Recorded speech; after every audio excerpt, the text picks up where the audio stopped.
So let us start chapter 5.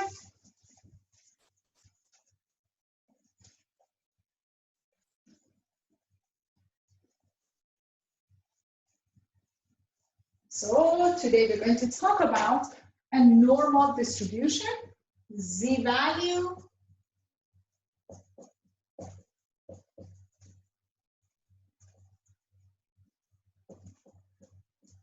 z-value, z-table, and of course, we're going to use our calculator. There we go. So on page one,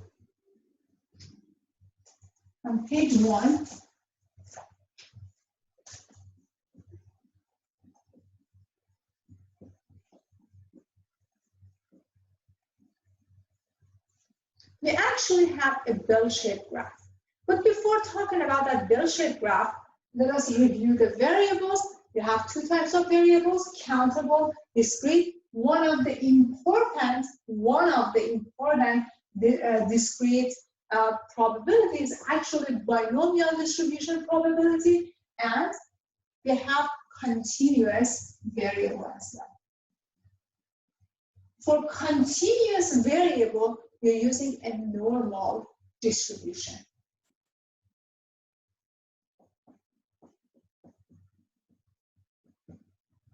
Very well. Okay. So remember, a normal distribution has bell-shaped graph.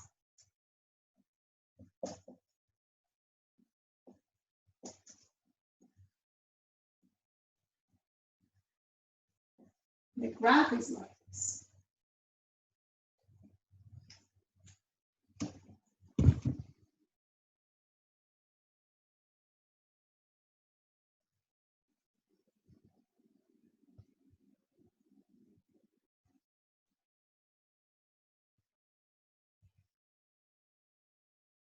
So when it comes to a normal distribution, which is a continuous probability distribution for a random variable x, the graph is called a normal curve. So here we have a normal curve. The mean, median, and mode are all equal to each other. The normal curve is bell-shaped and it is symmetric about the mean. The total area under the normal curve is equal to 1. This area is equal to 1. The normal curve approaches but never touches. There is no intersection. Never touches the x-axis as it extends farther and farther away from the mean. Between mu minus 1 standard deviation and mu plus 1 standard deviation, the graph curves downward. So here. So we get the points that we call inflection points.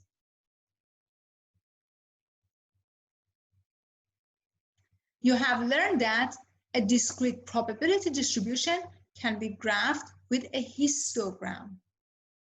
For a continuous probability distribution, you can use a probability density function, PDF. A probability density function has two requirements. One, the total area under the curve is equal to 1, and 2, the function can never be negative. A normal curve with mean mu and standard deviation sigma can be graphed using a normal probability density function. This is the function for this graph. Y equals to 1 over sigma square root of 2 pi e raised to negative x minus mu squared divided by 2 sigma squared. So when you have a bell-shaped graph, probability density function Y is defined as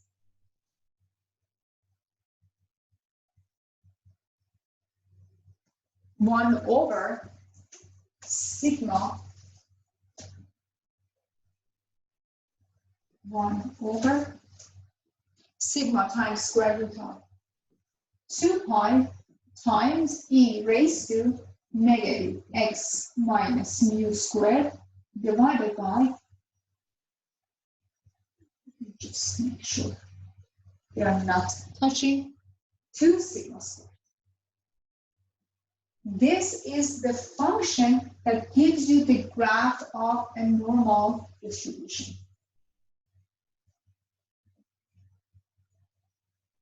So the area below the graph is equal to 1. Area is 100% for 1. And here you have mean, mode, and median are located in the middle. 1 standard deviation to the left, to the right. 2 standard deviations to the left, to the right. And 3 standard deviations to the left, to the right. Note that the graph never crosses x-axis. There are always gaps between the graph and your x-axis. Very well.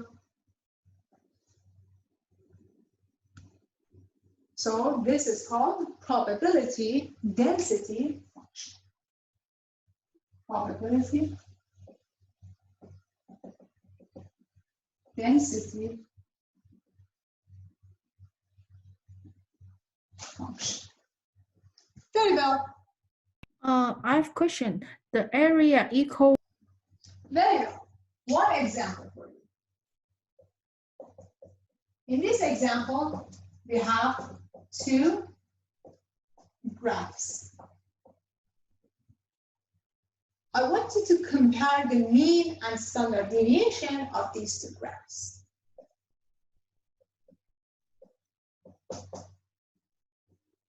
The mean and standard deviation. So the first graph is here.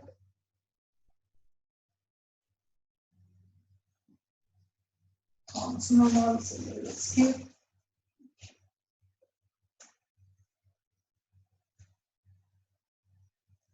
And the second graph, so here you have the mean, which is 12. This is graph B, curve B, and you have your second one, 15. Okay, this is 15. And this is the second graph.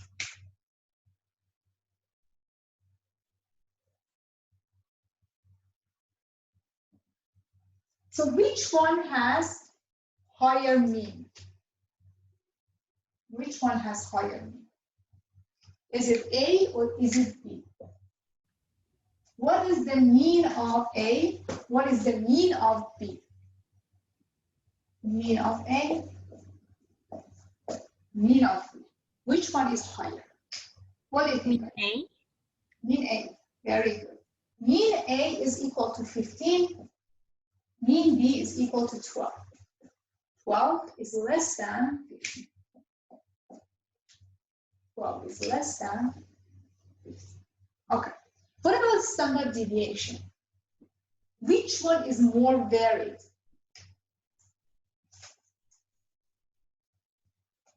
Which one is more varied? Which one has more spread than the other one? Remember that. We introduced the standard deviation, very good. We introduced the standard deviation to actually help us to measure variability in the collection. So standard deviation of B is greater than the standard deviation of A. Why is that? We see more variation. We see more variation in B. A is very clustered rather than taking a look at B. B is more varied. So a standard deviation of B is greater than the standard deviation of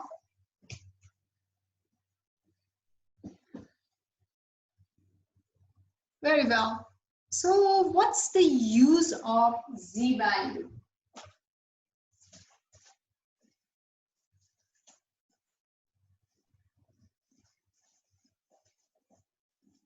What's the use of z-value? Now on page 2, z-value. So suppose you have a collection of data. Suppose you have a collection of data, collection of x values. So this is the graph of your normal distribution. On the horizontal axis, you have x, you have your mean plus 1 standard deviation, mean plus 2 standard deviation, mean plus 3 standard deviation. On the left-hand side of the mean, you have mean minus 1 standard deviation, mean minus 2 standard deviation, and mean minus 3 standard deviations. Okay, very good. So again, you have a collection of x values. We're going to use z to actually make this graph to a graph that has mean equal to 0. We're converting these using z, which is x minus mean, divided by standard deviation to get the collection of z values.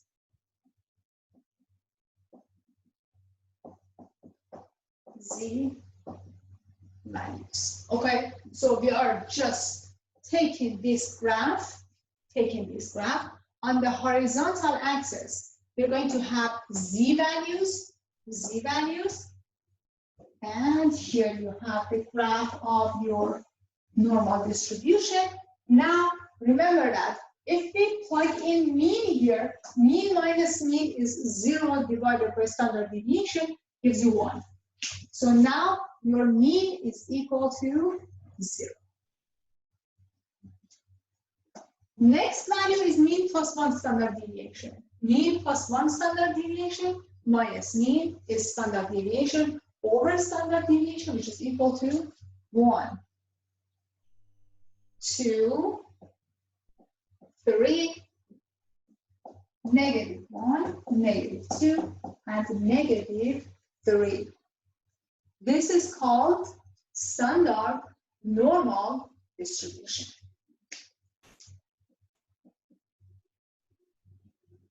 Standard normal distribution.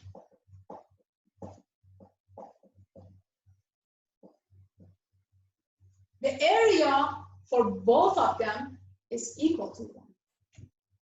Area is 1, 100%. Area is 1, 100%. Your calculator has z-value in it. It calculates the probability for you. We can also use something that we call a z-table to calculate the probability for us. So first of all, when you get to your z-value, you need to round that to the nearest 100. Then, if the question says, find the area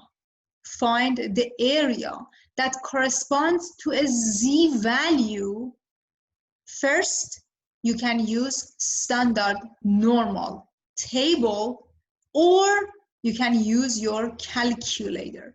So we have two options, standard normal table or the calculator. The first option or the second option. So how does a table work? For example,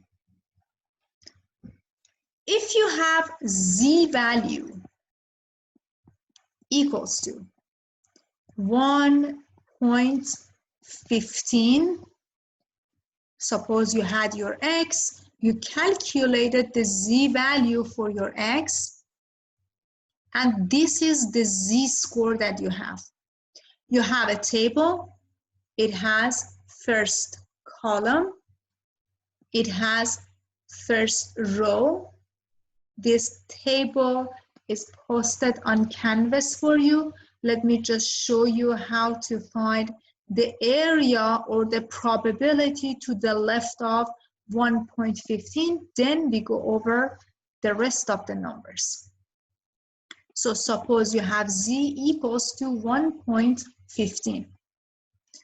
1.1, the two digits on the left, on the right of the decimal can be found on the first column. So z is 1.15, 1.15, 1.15, 1.1, two digits on the left, on the right of the decimal. You can find 1.1 on the first column. First column. The last digit 5 is on the first row. First row. So we found these two values, 1.1 and 0.05. The intersection between them is the probability, is the area to the left of 1.15. Area to the left is 0.8749.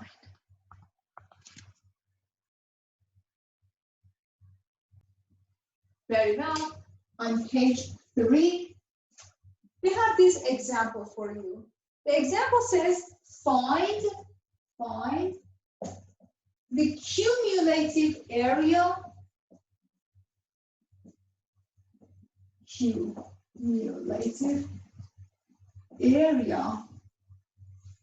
that corresponds to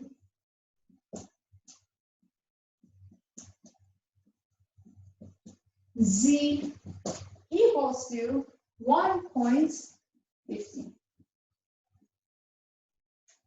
This is part A.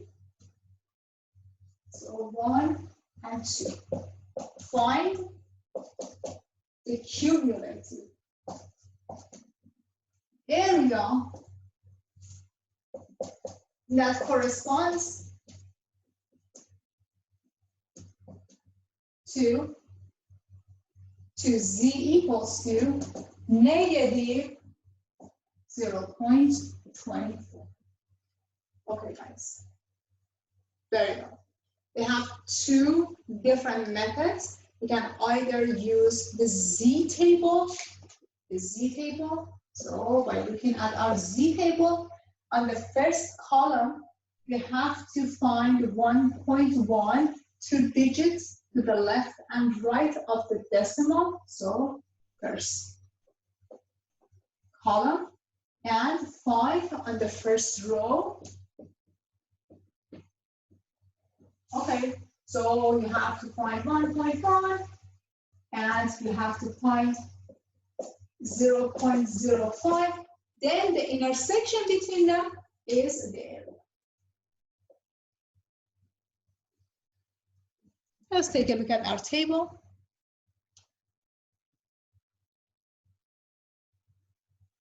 One point one, and 0.05. The intersection is 0.8749.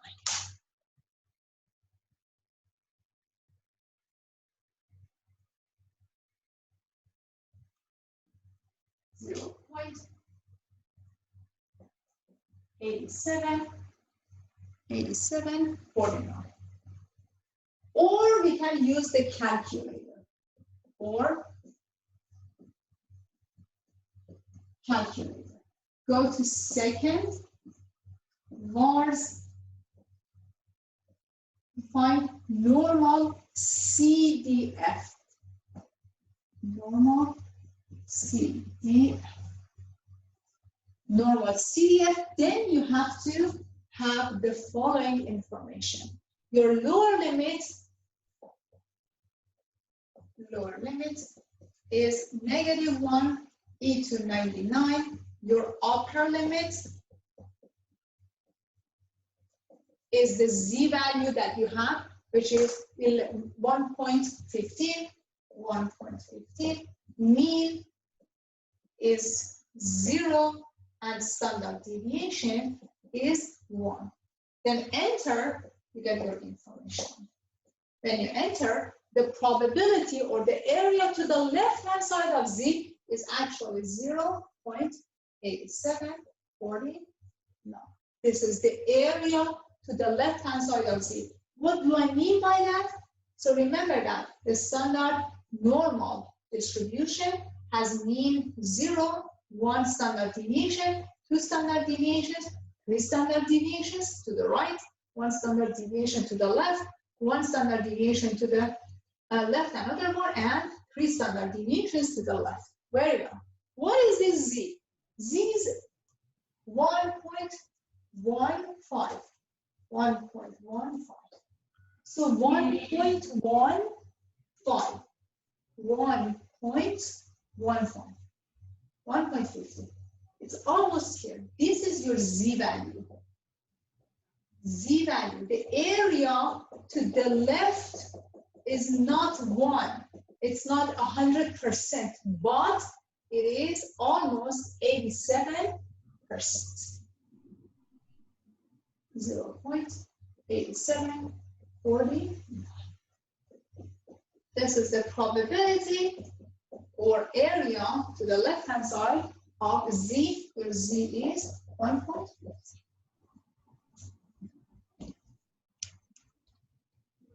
Let us take a look at our calculator. Actually calculates that. And I have a question. And the mean always a 0 and standard deviation always 1.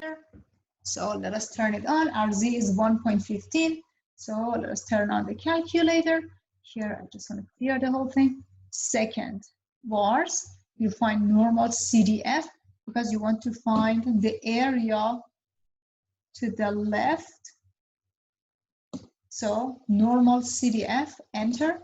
Your lower limit is on the calculator, -1 e to 99. Then you enter 1.15 as your z value. Mu is 0. Mu must be 0 because you're working with z. When you're working with z, mean is 0. Standard deviation is always 1. And enter. Enter. You get 0.8749. Very well. Our next z value, our next given value is -0.24. Again, we have 2 methods. So let me just erase this for you. The first method is you use just the table. So you have to find negative z table. -0.2, you find this number on negative z score. Z table and negative z table on the first column, and then you find 0.04 on the first row.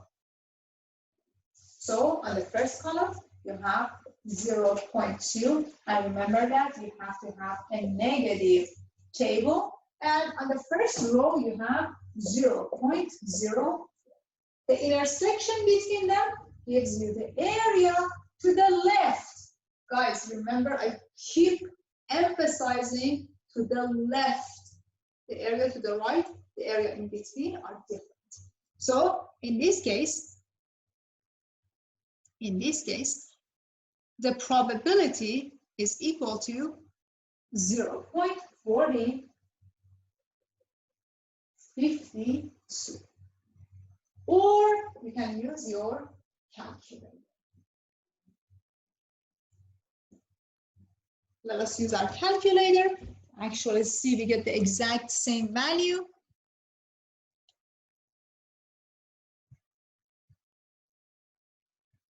The first one is a negative 10. 10. No, it is 0.24. 0.24. 0.24. And on top, you have 0.04. Make sense? This is the Z table, negative Z table. Guys, remember that our Z is negative 0.24. So negative 0.2 and 0.04. The intersection between these two numbers gives you the area to the left of Z. You can use your calculator. I'll show you how to use your calculator to find this area.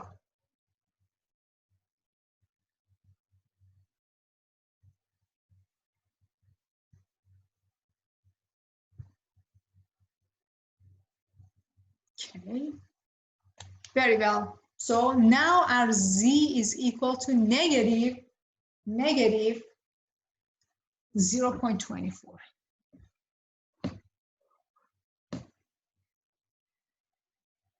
And we want to find the area to the left. So second, bars, normal CDF, lower limit, you will keep your lower limit as it is. Upper limit is negative. So negative sign, negative 0.24. Mean is 0, standard deviation is 0, enter, enter. The area, as you can see, is 0.4051. The exact same value that your table shows.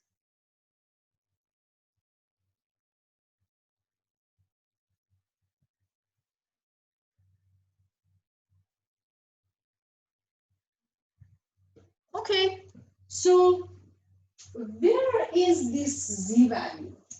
Where is this Z value when you are trying to visualize that? Okay, here we go. We have our standard normal distribution. Okay, standard normal distribution here.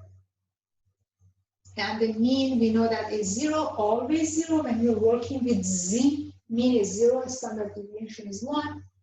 1, 2, 3, negative 1, negative 2, negative 3. Negative 0.24. Negative number is on the left-hand side of 0. So it is negative 0.24, almost here. This is Z, negative 0.24. So the area to the left, this area to the left is this number, 0.4052. 4052. The probability or area to the left. Okay, so in general, we have 3 different cases. So let me erase the whole thing, list all of the cases.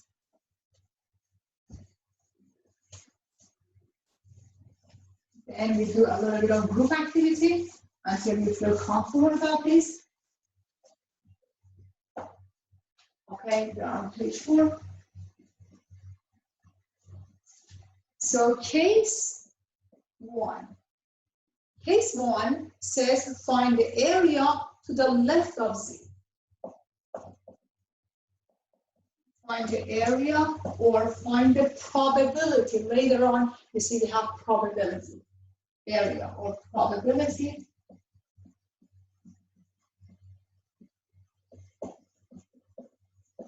to the left of Z, for example, equals to 1.23. 1.23. I just give you one example so you can visualize it better. So there is that guy. There you have your normal distribution. This is 0, always 0. This is 1, always 1. This is 2, always 2. This is 3, always 3. Negative 1, negative 2, negative 3. There you go. So 1.23. 1.23 is the z value here. You're looking for the area or probability to the left. So what are you going to do? We're going to use your calculator. Go to second. Go to vars. Then normal CDF. In the normal CDF, lower limit. Leave it as negative 1 e to 99, and upper limit is your z 1.23, mean is 0, standard deviation is 1, and enter. This is very first case. Case 1, area to the left. Probability that values are less than this z. Case 2, the second case. And finally, case 3. In case 2, it says find the area to the right side. So, find the area to the right of z equals to 1.23. Area to the right. So take a look at your graph. Take a look at your graph.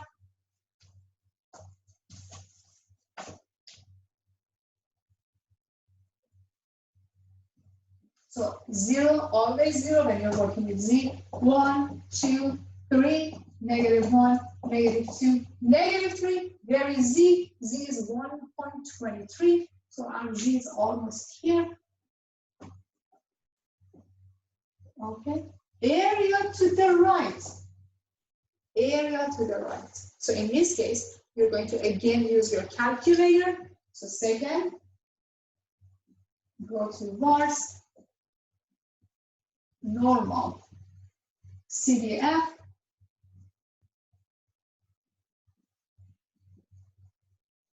normal CDF, then lower limit. Now your lower limit is your z. This is your lower limit, 1.23. Guys, know the difference between these two? To the left, this is negative 1 e to 99. To the right, your z. So lower limit is 1.23. Upper limit is 1 e to 99, or you can use 10, any big number. Mean is 0, standard deviation is 1, enter, and enter.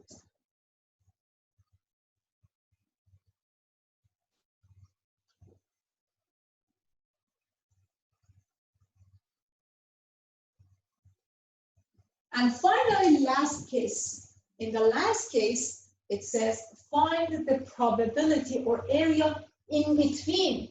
In between. So two numbers. Find the area in between. In between z equals to 1.23 and z equals to negative what? Negative 0.75. Where is that? Let us visualize this. What's going on? What are we working on? Okay. 0, 1, 2, 3. Negative 1, negative 2, and negative 3. Your first z, 1.23. 1.23 is a positive number, 1.23. This is your upper limit.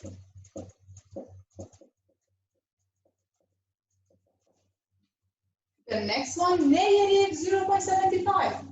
Negative 0.75. This is your lower limit.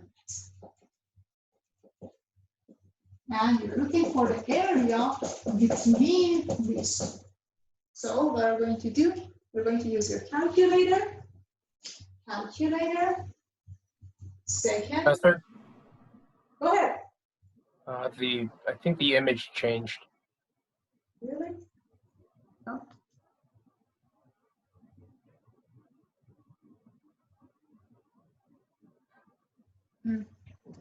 I think this portal has some issues. Let me just change it for you.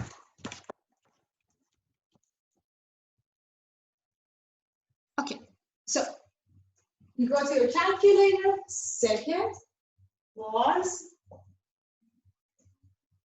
then you go to normal CDF.